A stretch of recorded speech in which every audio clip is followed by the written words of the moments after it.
শুনুন, আল্লাহ রাসূল বলছেন খায়রুন নিসা, সবচেয়ে ভালো মহিলা।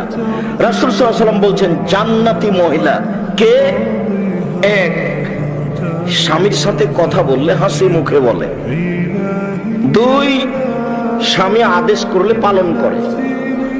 তিন, স্বামী যখন বাড়িতে থাকে না তখন নিজেকে হেফাজতে রাখে, মোবাইলে কারো সাথে কথা বলে না,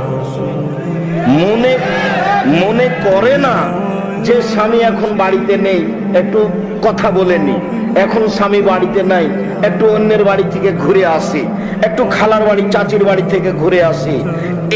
এইটা মনে করে না যেই মহিলা, তার জন্য জান্নাত খোলা আছে। ওরা যারা জান্নাতে যাবে সিরিয়াল এক, আল্লাহ রাসূল বলছেন নবীগণ জান্নাতে যাবেন। দুই, শহীদেরা জান্নাতে যাবে। তিন, সত্যবাদীরা জান্নাতে যাবে। চার, ওইসব মহিলা জান্নাতে যাবে যারা স্বামীকে মেনে চলে।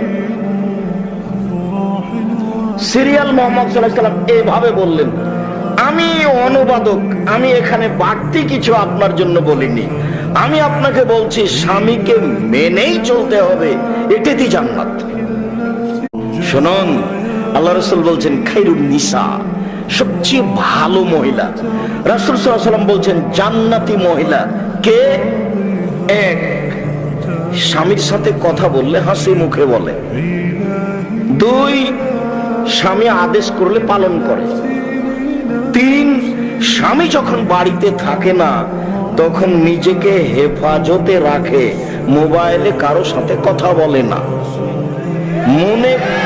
মনে করে না যে স্বামী এখন বাড়িতে নেই, একটু কথা বলে নি, এখন স্বামী বাড়িতে নাই, একটু অন্যের বাড়ি থেকে ঘুরে আসি, একটু খালার বাড়ি চাচির বাড়ি থেকে ঘুরে আসি।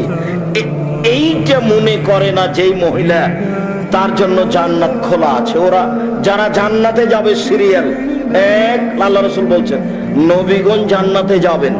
দুই, শহীদেরা জান্নাতে যাবে। তিন, সত্যবাদীরা জান্নাতে যাবে।